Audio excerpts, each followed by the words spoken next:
Hello everyone, Vicki Verley here, Rock and Roll Prophetess, and today we're going to take a look at the full moon of July 12th, 2014, and it's occurring at 20 degrees of Capricorn. So of course the big grand cross thing is happening here again. Now I don't know that I would count Pluto in on this one, even though, you know, it's part of the grand cross in general, but for this exact point, I would say that this 20 to 12, this 8-degree orb over here, I would say that that's kind of a little bit of a wide orb. But there's plenty of other action happening here. Okay, we've got the moon at 20. Of course, the sun is at 20. Square the nodes at 24 Aries and 24 Libra. And then we've got this stellium at 23, and it's, you know, it's conjunct the node as well. We've got Mars, Ceres, Vesta, North Node, all in Libra. And I would say also that Uranus is in orb, even though I would say, like here, look, Uranus is at 16, South Node at 24. I would say that 8 degrees, again, is too wide of an orb for them to be conjunct with each other. But definitely they are squaring this new moon. 16, it's 4 degrees either side, okay? So I would say yes to Uranus, yes to South Node, of course the Sun, and other things over here too, these inconjuncts or semi-sextiles or whatever they are. One of these days I'm going to have to look this, find that correct terminology before I start the video. 22 of Venus is tied in too. But I do know when this, whatever this degree is here, whatever this aspect is rather, an adjustment has to be made. I know that's one of the things here. So let's just start there. How about that? Venus to the moon. So an adjustment has to be made. And you could say that this would almost be like an attitude adjustment. Really, it's your feelings. It's how you're looking at things, I would say, with Venus and the moon. And it's Gemini, so it's how you think about love and what moon is. People you love and your immediate circles too, and it's your mother, your nurturer. You know, there's a connection there. It's Cancerian, and the sun, of course, still is in Cancer, and Jupiter's just still there at 29 degrees too. We're going to get into that, but at any rate, so an adjustment, maybe an attitude adjustment was the wrong words, but it's again the mind and the emotions, I feel, because Venus is the emotions, Gemini is the mind. The moon is the emotions. Capricorn's not the mind, but you know, there can be somewhat of a coldness about a Capricorn energy. It's Saturn, you know. Saturn is male. It's like boys don't cry, or I'm not comfortable expressing my emotions. So there's an element of being uncomfortable about emotions, and there's also with the Gemini, it's your mind, but it's also speaking. You know, so I'm feeling like maybe even if it is uncomfortable, you need to speak it out. You know, with the Gemini over here, and it's emotional. There's emotional vibrations happening, but it's not in its most harmonious placements, is what it boils down to. You know, I'm uncomfortable about it. I want to mentalize it. I want to make it mental. I want to rationalize my feelings. You know, that can be a Gemini and Venus kind of a thing. So it's hard, it could be hard getting to the feelings and really getting in there and really getting in touch with them, or being able to digest them or get through them, you know, because I'm feeling like we want to get through them and we want to figure things out in our head. And there's value in that, of course there's value in that, but then there's the other side of it, of overanalyzing things, and that's with the Uranus involvement too. In Aries, overanalyzing, you know, with Uranus and Aries relating to emotions, it's like everything's about me too. You know, it's about there has to be an element of seeing things from the other person's point of view. There can all be about how it's affecting me and how I feel, and how you made me feel. You hurt my feelings, and you know, it's all about me. Well, you got to take a minute and look at the other person's point of view. That's definitely a big element here. The other thing is there's a trine to Pallas. I just noticed that. So there's a lot of action. You know, half this stuff, sextiling Chiron. You know, there's many, nearly everything on here. Sextiling Saturn. You know, nearly every planet is making some sort of aspect to this full moon. So there's a lot of different things involved. But when I look at it as I do, how I always look at it just from the lines sometimes, the aspect lines, Why doesn't that look like a lot of chaos? Doesn't it look like just everything? And it's my agenda. That's the big vibe that I'm getting out of it. My agenda and a lot of static. A lot of static and not being able rather to see other people's point of view. That's the biggest vibe I get out of it. Okay, but I want to look at this because there are trines. This Venus stuff is all trining. Venus trine Mars exact the next day. And so there is love stuff going on. And Venus trine Mars could be a beautiful day for love stuff. We've got Venus over here at 22 degrees of Gemini, trining Mars at 23 Libra, Ceres, Vesta, and the node. Just in general, Venus trine the node, that's some karmic stuff. And then, Saturn's involved, of course, but we've discussed this at length, to death almost, with the Chiron and this thing. So karmic relationships, I think, are popping up here. And if you were to meet somebody, Venus trine Mars could be a great day to meet somebody. But I just feel like there's so much agitation in the air. I don't know that it would be, is this Venus trine Mars stronger than all this other squares and opposition stuff that's going on here? Is it? I don't know. But at any rate, if you were to meet somebody, because there's an aspect to the North Node, again, this is a meant to be kind of a thing, a karmic thing, you could say. Or dharma, I guess you would say. But good vibration, I feel. Just from looking at the Venus-Mars and the Venus node and the Ceres Vesta thing and things like that. Great day, Ceres Vesta, great day for food. Great day to work out a new recipe. I'm trying to go on the light side here. Because there is a lighter element happening here, but it's under all this heavy stuff. And Capricorn. And I'm a Capricorn sun, as I've mentioned before, and this is actually hitting my Mercury exact, this moon. But, there is some deep darkness about Capricorn. There is some coldness at times, some, rigidness can be, It's a male energy. It's definitely like a male energy. And the moon is not comfortable there. The moon is in its opposite. It's moon rules Cancer. So the moon is in its opposite way there. So, but there could be, whatever I was getting to with food, there could be food. I was going to say great day for a dinner party, but I don't know with this all these squares going on. Great day to make a new recipe. Come up with a new recipe, or do some cooking, or do some gardening. Because this is Earth too. And we've got this element of food, like food that you grow. And Libra is also flowers and stuff, too. So good day to... That would be maybe a good way, as I've said before, too, is to get rid of a lot of this frustration that may arise from all these squares and oppositions and everything. And to, get your frustration out in a positive way that's not going to hurt another person. Looking over here with this squaring off with Chiron, too. Venus square Chiron. See, that's, again... Venus square Chiron. Things could pop into your mind about stuff that happened way back all of a sudden here. And it is some kind of that crazy aspect to Saturn too, whatever this is. So again, an adjustment needs to be made. Adjustment needs to be made in your thinking. I think your thinking and your mental stuff could just get out of hand here. And you could be overly sensitive. That's what I was going to get to with this Venus Chiron thing. This could be like overly sensitive. Something could pop, or somebody could say something, and you could just be so wounded by it, and take it the wrong way. And that with the Saturn Capricorn, to get depressed or sad about it, or mental. You could think about something somebody said way back, and you could get triggered. That's what I want to say. It could just be something reminds you, and it pops into your head again, and you're directing this at the same person, this old resentment. I remember 6 months ago you said blah, blah, blah.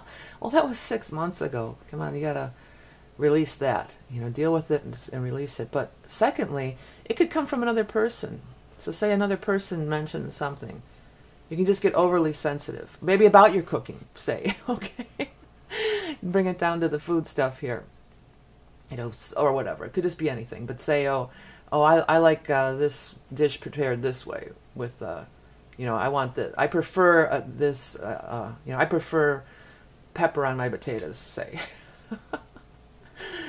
And all of a sudden it's like, oh well, my ex used to tell me I didn't put enough pepper in the potatoes, rah, and all this stuff just starts, it could just get out of hand. That's all I'm saying. And, let's take a deep breath. Let's stop, because air is breath, too. The air signs. I know it's not an air, it's an earth, but I'm addressing this Venus and all this Libra stuff. Look at all this air Libra stuff. So that is breath. That is breath. Let's breathe. Let's breathe and count to 10 before. Let's think about if you feel these wounds. It could go either way. What's that?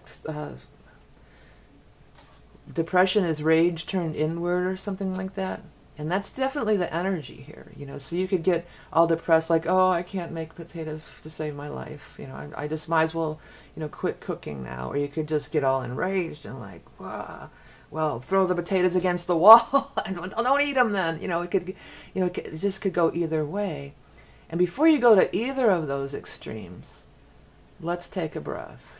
Let's breathe in and out. Let's think about mentally, Gemini, third house. Think about where these feelings of Pisces and Chiron and your moon, your feelings, where is this really coming from?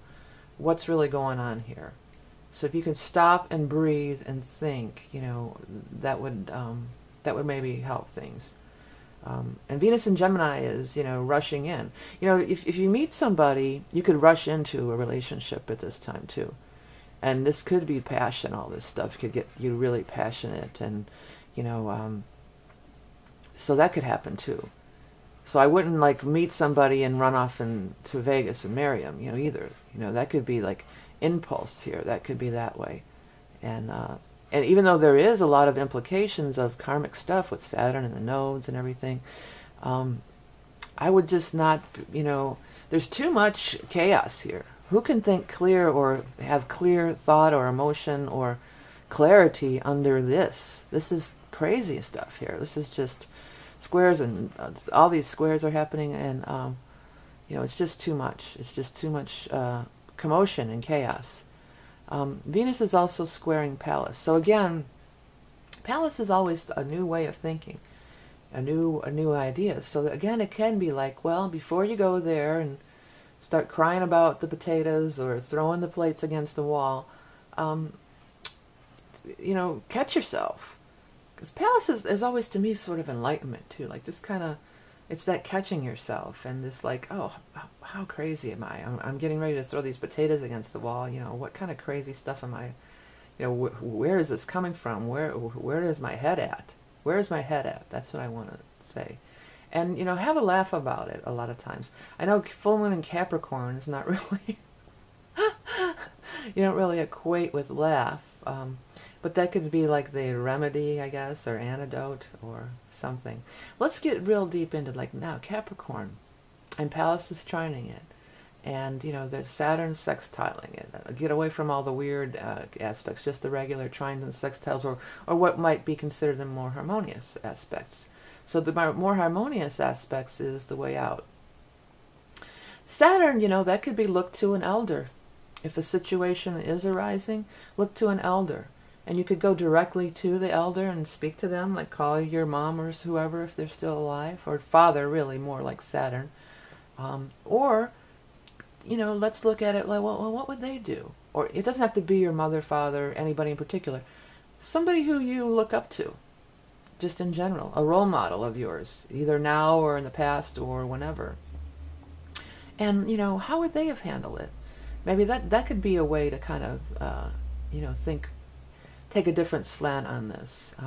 Or, maybe, I'm always like, oh, it's the new paradigm and the old and old and old. But, maybe maybe the old way could be the better way, for these things. Maybe the more traditional way might be the better route to go, or might give you more stability, because full moon in Capricorn is probably about stability. Capricorns like stability. They don't like all this crazy Gemini energy and people, da da da da da da. And I'm that way. If somebody's just rattling on and on, I have to get away from them. I just have to. And that's not a dig or anything. It's just a different vibration, And Capricorn is the earth. It's sow the earth, you know, salt of the earth, you could even say. But even if you're not a gardener or you don't have, but just get to nature. Get to go into the forest, go into the woods. If nothing else, go into your backyard. And the other thing I'm wanting to say with this Pisces stuff, because that's the feet, is get your feet on the ground. Take your shoes off and actually feel your feet touch the earth, you know. I feel the earth move under my feet.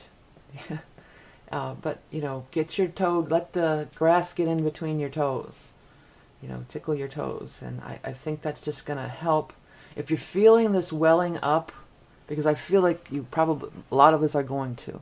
This is a day of a lot of agitation. Again, I know that we always try to look at the positive slant, but there'll be some friction. There's friction going on here. Come on. You can't just, oh, it's going to be, you know, everything's beautiful and ignore it. There's some friction going on. So instead of just saying, oh, everything's beautiful and trying to ignore it, what is some ways that we can divert the energy, transmute the energy into something positive? You know, get out there in that earth, roll in the grass, lay in the grass, discharge all that Uranus, electricity, fast-moving, you know, energy, electric energy, and put it down into, you know, Pachamama, Mother Earth, Gaia, because she loves it. She eats it up. And so that, and there is some energy in the earth, some kind of electromagnetic. The thing about the people who have arthritis, that gardening is good for arthritis because there is some kind of it's science. I don't know the science behind it, but I've heard about this, and there is some science behind it about there's some kind of it is electrical magnetic or something, or magnetism. So there is something to this beyond just this woo-woo metaphysical stuff. There's definitely stuff to back it up, but you'll feel better even if you're not Earth. You know, if you're not Earth, maybe you do need to talk it out with all the Gemini. If you do have a lot of air, you know, maybe you need to go find your other air sign buddies and just chat it up. Chat it up and talk it out. It is a great day to talk about emotions too, but I just feel like there could be a tendency for it to get a little, you know, these wounds with the Chiron and everything. It could just get a little, people could be touchy. You could be touchy, overly sensitive. There's an element of being overly sensitive. And, you know, Moon in Capricorn is not the best placement for seeing other people's feelings. You know, it's not really. You know, it's not about being compassionate or being about empathetic. You know, it's not really Aries, me. It's more just like Capricorns are not, it can be a little detached from emotions. It's not like the water signs, or not like Pisces especially, who are just so immersed into emotions. And, you know, they're kind of, in general, you know, of course nobody's got one thing in their chart. You know, that's why there's so much value in getting your chart done by me or whoever, you know, and really looked at and look at deep into your chart, because there's so much things going on. You're not just your sun sign or your rising or your moon.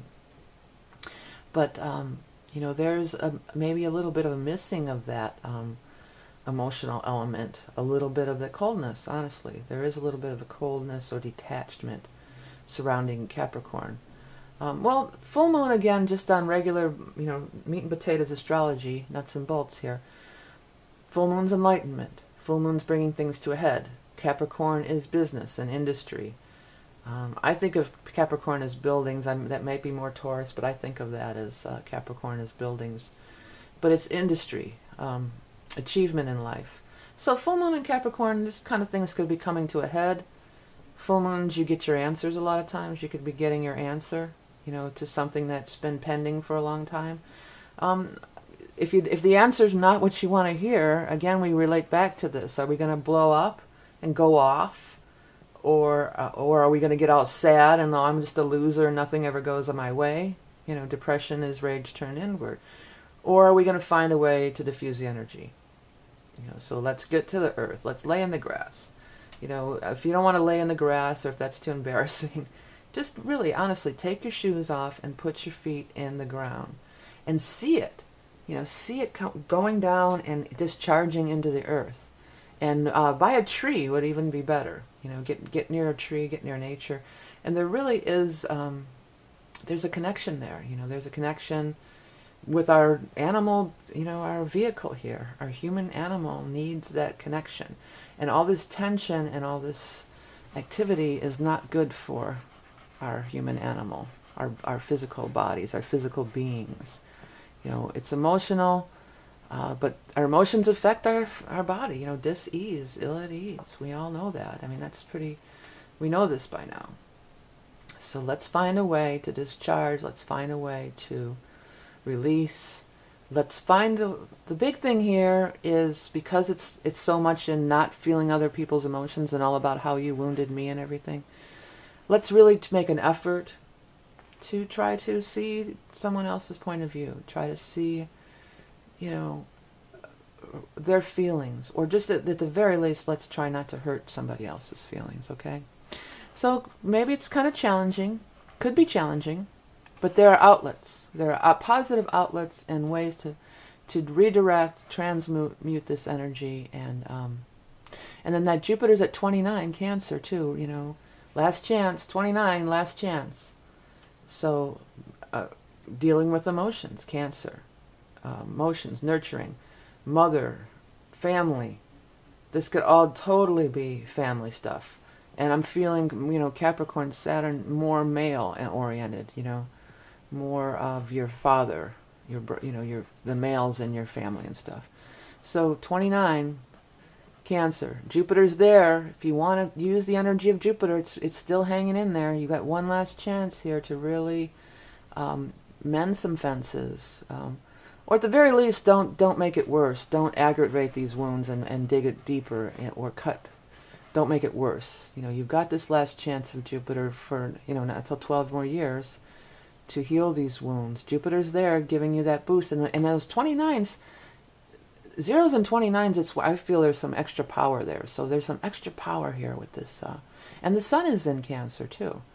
So there's some extra power. If you want it, it's there. If you want to get it, it's there.